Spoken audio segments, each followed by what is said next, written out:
Hey there, I'm John and you're going to watch me welding on my E30 BMW. Okay, so I'm going to voice over this just because it's easier than speaking while I'm trying to do things. Excuse the nasal voice a little bit, I'm doing this on my sick day off from work. So anyway, what you need to do is cut out all the rust. I use a ear cut-off tool. Find them quite good, they're very small so you can do quite a fine cut with them and they're quite well controlled. Also they don't have a lot of torque, so they won't rip the disc in half if you get it a little bit jammed. Anyway, what we want to do is cut out all the rust. You don't want to cut through rust because then when you try and weld it later that bit of metal's too thin and you'll burn through, so just make sure you get rid of it all, it's a lot easier. Better to have a bigger patch that's easier to weld than a small one that's hard to weld. So the steel out of most cars is about 1.2 to 1.6 millimeters thick. I'm making a patch out of 1.8 millimeter steel. It's just a little bit easier to weld when there's not too much bending involved. I wouldn't use metal this thick if I was trying to make quite a complex shaped bent patch. I'd use something thinner. So you can see I've cut it out. I haven't shown you me cutting it out because it's boring, but you want to make your patch slightly bigger than the piece you've cut out because the cutting disc is about 1 to 1.2 millimeters thick, so make sure you make your repair piece slightly bigger than the piece you cut out. So I'm just trial fitting it here. You want to make sure it's really tight because welding where there's big gaps is just really hard, and if you make your patch too small you'd be better spending the time making a new patch that's the right size than trying to weld up the gaps. So I was just marking the bend there, and here you can see me, I've bent it over in the vise and I'm just dressing it down with a square ended hammer to get that bend a bit sharper.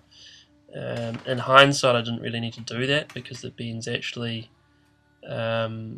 quite wide on the car. So anyway, I went and tried to fit that on the car, and the bend was actually in the wrong place. So instead of cutting that out, I thought I'd show you it anyway. So I'm just dressing the steel flat again so I can make a new bend.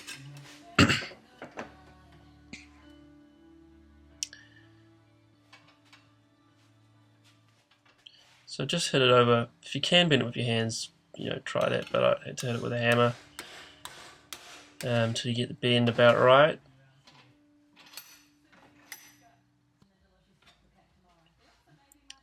So I went and tried, between now and then I went and tried to fit this on the car again. I just needed to make some fine adjustments to the curve, which you're best to do on a anvil, or the anvil end of your vise, or something solid. And you can actually make quite a lot of adjustment like this. You can actually stretch the metal, which I needed to do a little bit there because I'd cut too much off. Again, I'm just trimming a piece to make it fit better here. Spend as much time as you can making your patch good, because it's a lot easier to fiddle with the patch up on the bench than it is to try and fix bad welds bent over in the bottom of your car.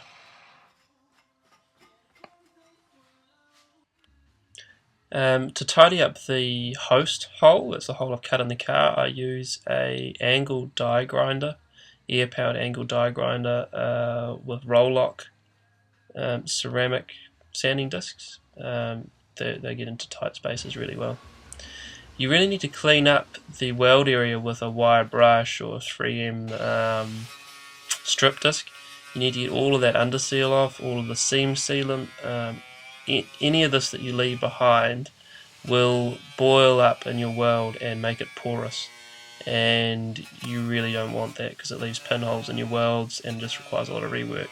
Underseal also has a tendency to catch fire. Remove about 1 inch around your weld, that's plenty. I use a Lincoln 180C Powermig. It's a fantastic welder. You really need something that's got a continuously adjustable wire speed and voltage to win thin metals. You cannot use a gasless MIG. This table here, you can pause on that if you want. It just shows you what settings roughly for the thickness of steel you're welding. So here I'm just trying to fit my patch. You want it tight enough that it's sort of not going to fall out of the car if it just sits there by itself, ideally, if you can get it that way. I'm using magnetic clamps here just because there's not enough, it's too far into the car to get a C clamp or a G clamp. This is in the passenger footwell. So what you want to do is find a spot where your patch and the host material are really close and level, right? So they're already ready to weld.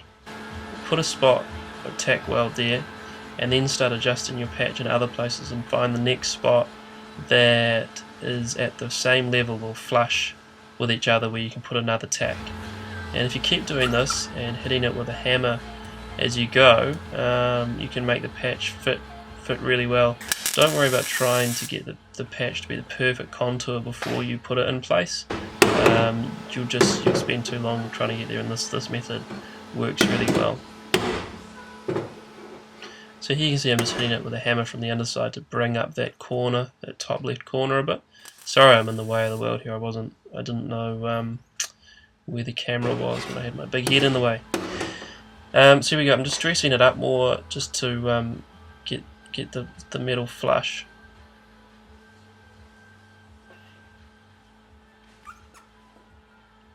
So with your first couple of tacks, you really want to check the underside as well, just to make sure that your penetration's right and make any adjustments to your welder that you need to. I'm using a carbon dioxide argon mix. It gives you quite a nice weld with very little cleanup required. So you can see, while I'm hammering, I'll just talk about it. You can see that I've left quite a gap there just on that curve closest to the bottom of the frame. I'm not really happy with that. It wasn't worth me making a new patch for this with that gap, because I know I can weld it up with this thick metal. Had the metal been thinner, had I not been using 1.8mm steel, had I been using 1 or 1.2, I would have had to have made a new patch, because that gap would be, you just burn through too easily. So just sped this up. You can see me just dressing that metal so that it's really close together. Here's a close-up of the tack welds I've done so far. You need to sit for a while with your welder on the tack weld. You need to get some heat in there, because the metal's cold. It's cold all around and it sucks the heat out. So to get the penetration, you need to keep the heat on there for just a bit longer than if you were running a bead. So you see the penetration's pretty good. I got quite lucky with the welder settings this time. I didn't need to do any adjustments. So yeah, sorry I'm in the way again. I'm just welding between two tacks. And you'll see a better example of it later where my head's out of the way. And you'll see it when I'm finished. So I've just run a series of tacks along between the two cold tacks. And I've hit each tack before it's cooled off. So as it's gone from yellow through to red, you want to hit it just before it loses its colour, and you just run a series of tacks sort of piggybacked off each other until you reach the next tack. On this side, what I'm showing you here is that this is quite a big gap, and so I'm hitting the wire more on the last tack than on the patch or the car, right? So I'm using the last tack to build off as I come forward. I just missed it actually there with the wire, went through the gap, so I have to cut the wire and start again. But you can kind of see what's been happening there. So I've just cleaned it up. It's cleaned up pretty nice. I use a wire wheel on my angle die grinder, or use your angle grinder. I won't bother about grinding this down, because I know that I prepared the metal really well. It was really clean, so there's not going to be any porosity in my welds because there was nothing to boil up through. And I can just tell from the appearance of my weld that there's not going to be any holes in it. If it's your first couple of welds, you want to really put a bright light behind it and see if you can see any holes, or maybe even grind it down and you'll definitely see the holes.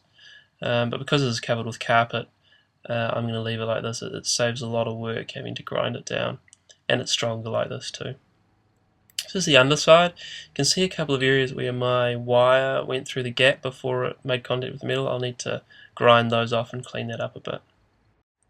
Now this clip here is just to show you my welding versus the welding of someone else, probably a body shop panel beater to be honest. Their work's often really fast and rushed. So look, this is what you can do at home with your own welder. Always follow up with an epoxy coat straight away onto the weld, or an etch primer, and then seam seal it with a quality polyurethane seam sealant. So thanks for watching and good luck with your welding.